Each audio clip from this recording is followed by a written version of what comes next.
பாரதியாருடைய நாட்டுப்பற்று பாடலான எந்தையும் தாயும் என்ற கவிதை குறித்து இங்கு காண்போம்.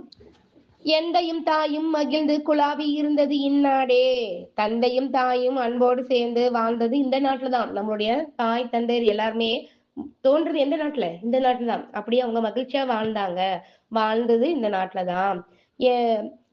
முந்தையர் 1000 ஆண்டுகள் வாழ்ந்து முடிந்ததும் இந்நாடே, நம் முன்னோர்கள் 1000 ஆண்டுகளாக வாழ்ந்து மறைந்ததும் இந்த நாட்டுலதான். அவர்கள் எல்லாருமே நமக்கு முன்னாடி தோன்றவங்க நம்ம தாய் தந்தையர், அவங்களுக்கு முன்னாடி தோன்றவங்கன்னு சொல்லிட்டு முன்னோர்கள் பலர் தோன்றி வாழ்ந்து மறைந்தது இந்த நாட்டுலதான். சிந்தையில் 1000 எண்ணம் வளர்ந்து சிறந்ததும் இந்நாடே, மனிதனுடைய சிந்தை அறிவுல 1000 நல்ல எண்ணங்கள் வளர்ந்து நாகரிகமாக வாழ்ந்து உலகத்துக்கே நாகரிகத்தை சொல்லும் வகையில் வாழ்ந்தவங்க நம்ம தமிழர்கள் என்பதை இவற்றில் அவர் கூறுகிறார். அதோடு மட்டும் இல்லாம சிந்தையில் 1000 எண்ணங்கள் என்பது நம்மளுடைய முன்னோர்கள் சங்க இலக்கியங்கள் படைத்திருக்காங்க, இலக்கணம் படைத்திருக்காங்க. இதெல்லாம் எடுத்து இந்த இடத்துல கண்டிப்பா சொல்லலாம். அத்தகைய சிறந்தது இந்நாடுதான். இதை வந்தனை கூறி மனதில் இருத்தி என் வாய் உற வாழ்த்தேனோ, இதை வந்தே மாதரம் என்று வணங்கேனோ. இப்படிப்பட்ட நாட்டை என் மனசுல நிறுத்தி வணங்காம நான் இருப்பேனா? அப்படிலாம் இருக்க மாட்டேன். கண்டிப்பா வணங்குவேன், துதிக்காமலாம் இருக்க மாட்டேன். துதிக்கவும் செய்வேன். துதித்தல்னா போற்றுதல்.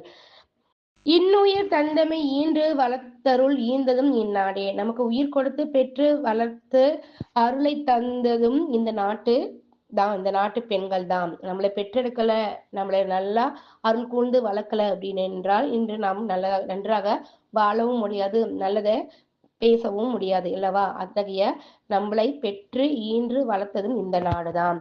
அன்னையர் தோன்றி மழலைகள் கூறி அறிந்ததும் இந்நாடே, தாய்மார்கள்லாம் தோன்றி குழந்தைகளுக்கு முதல் வார்த்தை முதல் பேச வைப்பதற்காக கற்றுக் கொடுத்ததும் இந்த நாட்டு பெண்கள் தான், இந்த நாட்டுல தான். கன்னியராகி நிலவினில் ஆடி கழித்ததும் இந்நாடே, கழிப்பது என்றால் மகிழ்ச்சியாக ஆடி மகிழ்வது.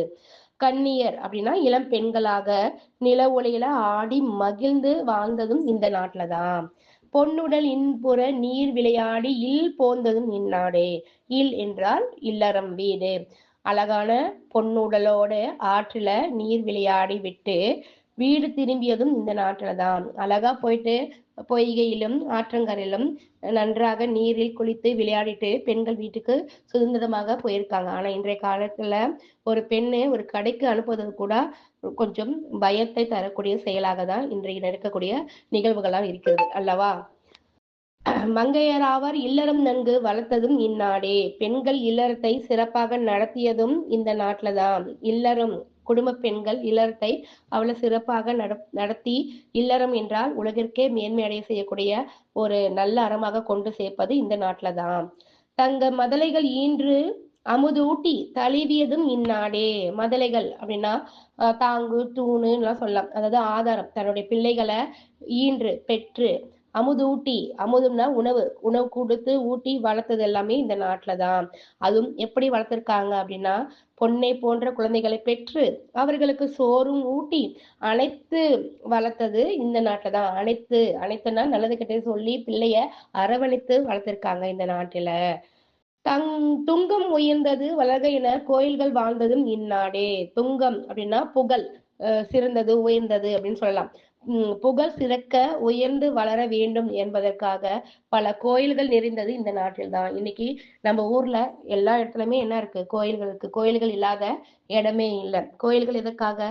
நாம இறை வழிபாட்டுடன் நன்னறிவு செல்வதற்காக. அப்போ இறை வழிபாடு செஞ்சா கண்டிப்பா நமக்கு புகழ் உயர்ந்ததாக இருக்கும் அப்படின்றதுக்காக கோயில்கள் நிறைந்ததை இவற்றில் சுட்டுகிறார். அங்கவர் மாய அவர் உடல் பூந்துகள் ஆழ்ந்ததும் இந்நாடே, அந்த மக்கள் இறந்த பின் அவர்கள் உடல் எல்லாம் எரிந்து பூவை போன்று சாம்பலாக போவதும் இந்த நாட்டு மண்ணில்தான். இந்த நாட்டு மண்ணு தான் ஒருத்தரை உருவாக்கவும் செய்கிறது. அதே அவர் உருவாகி வளர்ந்து நன்னெறியில் வாழ்ந்து நல்லறமாக பொரிந்து பிறகு இறந்த பின்னும் அந்த மண்ணு தான் அவரை தாங்கிக் கொள்கிறது அல்லவா? பூந்துகள் அப்படின்னா பூ குட்டல் துகளும் பிரிக்கலாம், பூந்து குட்டல் துகள் அப்படின்னு பிரிக்கலாம். அதாவது பூவை போன்ற சாம்பல், மகரந்தம் என்றெல்லாம் சொல்லலாம். மலர் இதை வந்தே மாதரம் வந்தே மாதரம் என்று வணங்கினோம். இப்படி எல்லா பெருமையும் கொண்ட நம் தாய் நாட்டை நான் வந்தே மாதரம் என்று வணங்க மாட்டேனா? நிச்சயமாக வணங்குவேன் அப்படின்னு சொல்லிக்கிறாரு.